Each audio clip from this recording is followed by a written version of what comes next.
you went to high school. Okay, you're honest.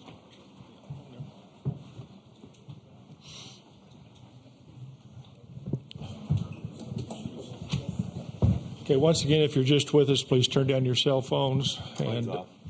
That's off, I checked. Okay. You wouldn't be the first. Okay, first of all, congratulations, Kirk. Overview, please. I think everybody was wondering what, after the punch to the gut on Friday, what this team was how they were going to respond. And I didn't have any question about how they were going to respond. I could see it on the bus. I could see it on Saturday at our practice. And, it says a lot about who they are as kids and just being resilient. And played an awesome Virginia club with, obviously, I have super, a ton of respect for Brian, Kevin, and Drew in terms of what they do with their program. There's no secret of why they're here every single year. They're talented and well coached. So just outlasted them. And a lot of that was because of the two guys up here. So just excited that we get prolong our stay here and see if we can't make some more noise as the week goes on. Okay, we'll open up for questions for the student athletes first. Again, identify yourself, your affiliation, and to whom you're asking the question. We'll start here with Matt. Matty Marinas, White and Blue Review for Austin. A lot of length in the lineup today, but I guess one of the things that makes Connolly good is that he's able to get outs without rising pitch counts. How did you guys make him grind through innings after inning after inning today? It was just a scouting report we went over. Coach Bruce had before the beginning of the game. It was to grind out at bats and wait till you get your pitch. And if you don't get your pitch, just foul it off. So it was just about being mentally tough and staying in the box. And that's your box when you step into the box. Okay. Right here up front. Charles Baggerly, TCU 360. Garrett, you seem pretty animated after big plays and strikeouts today. Do you take pride in pitching in the big moments of these types of games? Yes, I do. I love the big moments. I've been there since freshman year, and I thrive in those. I love the anticipation and the build-up in the stadium and with our teammates. So, yes, I love and what specifically was working for you today? Locating my slider. I trusted it every single time, and I could land it when I wanted to, and when I could bury it, and I could. Okay, next question. Oh, come on. Okay, you have, okay, I'm sorry. This is for Garrett. Barry Lewis with Killer Frogs. First off, IHOP this morning? Yes. You came in the fifth inning. You pitched 43, had 43 pitches. I think that's the second highest for the season. Not used to seeing you come in the fifth inning. What were your thoughts at that point coming in so early? I just wanted the baseball. I just wanted to give our team the best chance to win. And so Lowe's thought it was the best idea to come in earlier and get it to Benny in the bullpen in the back end. So that's what I did. A frog at IHOP. Who'd thunk it, Jake? Jake McKeever, College Baseball Central. Obviously, there's a lot of pressure in an elimination game. Austin, what was kind of the relief when you saw the leadoff double from Nunez? It's what he's been doing all year. It's what our team's been doing. It doesn't matter who's at the top of the lineup or where we're hitting at, what inning. Somebody's going to get on base, and we're going to apply pressure from the jump. So as soon as we saw that, we knew it was go time. Okay, you have up here. Austin, when you were caught stealing, it seemed like you had a good jump. Can you talk me through kind of what happened at the play, during the play? It was just a little bit of miscommunication between me and the first base coach, but it's all good now. We're on top. Okay, Matt. Austin, I just have a follow-up with the approach to kind of fouling pitches off until you get one you can do something with. It just seems like that's a little bit old school. People just kind of take a strike if it's not there and go to the next AB. Why do you think your team was so good about fouling off the ones that you couldn't do anything with and waiting for the ones you could? Good thing we get 3 strikes in baseball. So, you just got to keep on going. You got to work with the umpire's zone. You can't leave it up to him. So, you got to keep fighting. So, that's what this sport is about. That's really any sport. So, you just got to keep fighting till you get yours. Just like basketball, a shooter's going to keep on shooting. So, don't stop. Okay, we've got Brandon back here. Andrew Stem, Omaha World Herald. Garrett, when you come on and steal second base, second and third. What are you trying to do specifically to attack O'Farrell and get out of that inning? Throw strikes. That's it. Makes sense. Back here, Matt. Matt Tallery from World Baseball Network. This question's for Austin. Austin, what was just the mindset during the fourth at bat? I mean, also with Maxwell laying down that sacrifice bunt, that was huge to get Silva into scoring position. What's just the approach you've had all season, just to unravel that moment to get that insurance run across the board? Pretty much when I go to bat, I got it written on my hat or my helmet. It says see ball, hit ball. So, I mean, just come across the middle of the plate, do some damage, and if you miss it, just move on to the next one.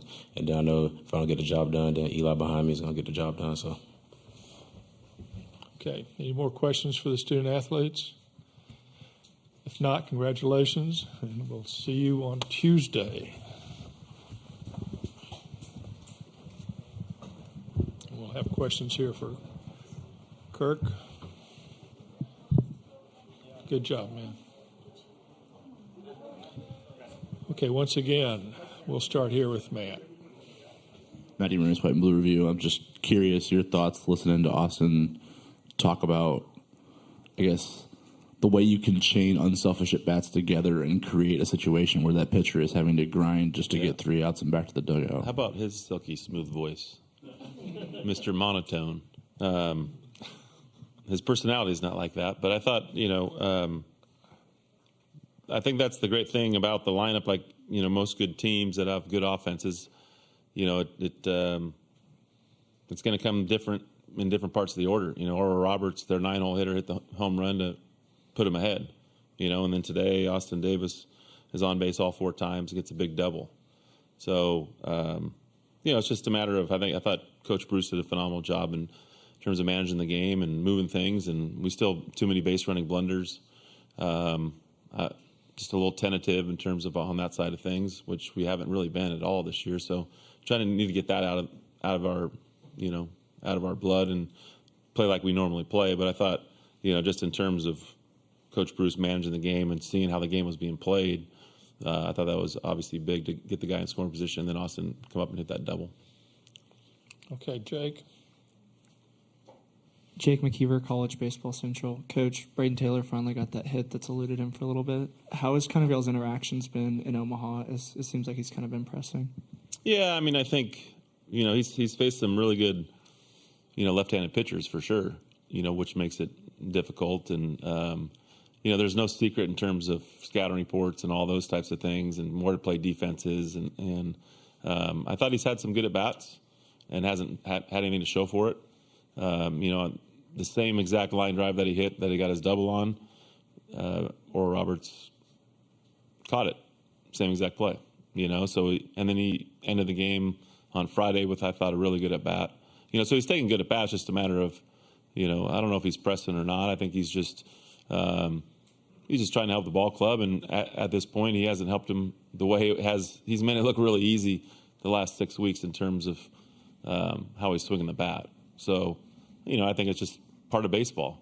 And the great thing about baseball is you got eight other guys around you to help pick you up, and I think that's the big thing. You'll see the same exact Braden Taylor that you've seen all in his 3 years here be ready to go on Tuesday and probably have a really, really good game.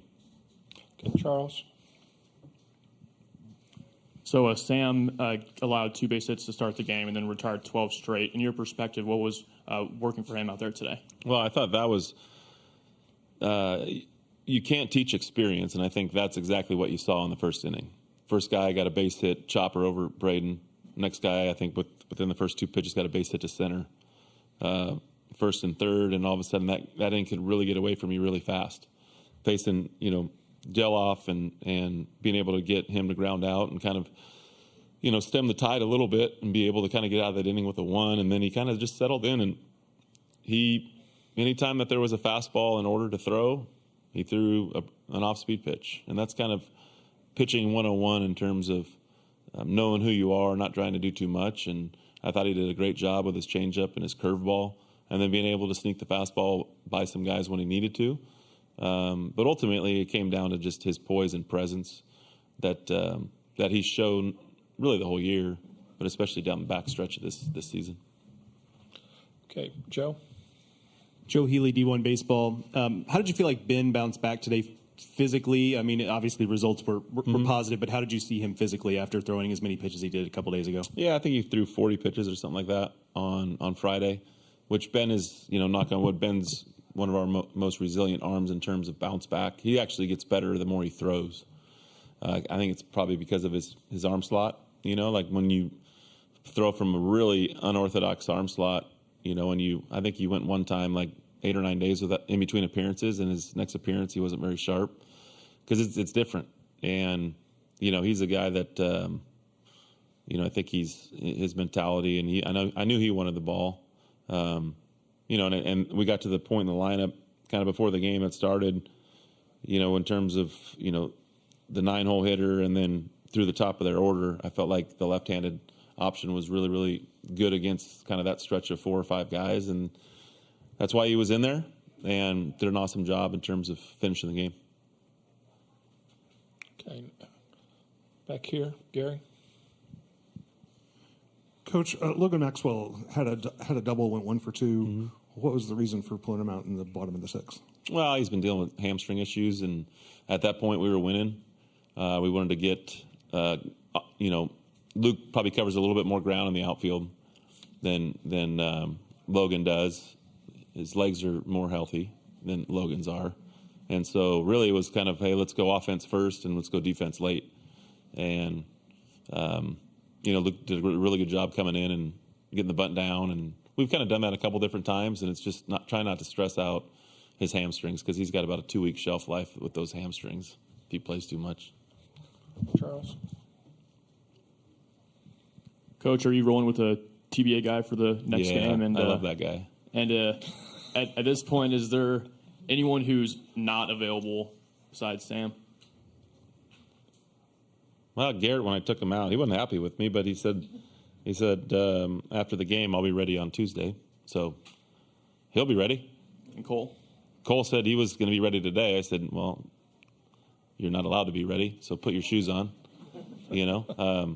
So yeah, everybody's going to be ready, which is awesome. And I mean, that's what you need. You're going to need some guys to be able to come in and throw some quality innings that haven't pitched in a little bit. Staying in the winners bracket the last couple of weeks, the Braden Sloans, the Chase Hoovers, the Hunter Hodges, some of those guys, Cohen Feeser, some of those guys haven't got a ton of reps in game. So, but their number's going to be called, and that's the great thing about postseason baseball is a lot of times somebody that maybe didn't have the biggest role throughout the season or maybe at the end of the season, we're going to need to have a really good outing from. And, every single year there's somebody that does that. So it's going to be fun to figure out who it is. Okay, Jake.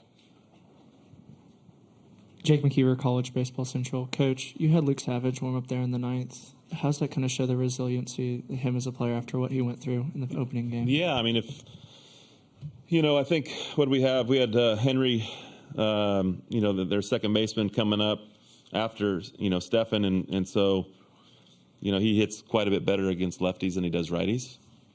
So probably we're going to go to Luke. The best way to get that bad taste out of your mouth is running right back out there. And as a reliever, you have to have a short memory. And that's the type of confidence we have in Luke. It's the guy put a good swing on it. He's on scholarship too.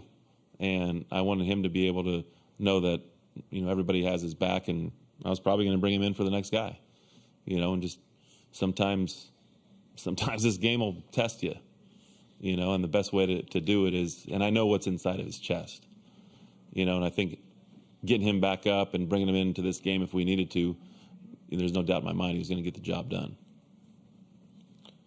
Okay, any more questions for Kirk? If not, awesome. Congratulations. Appreciate it. Thanks, guys. A couple days. You bet.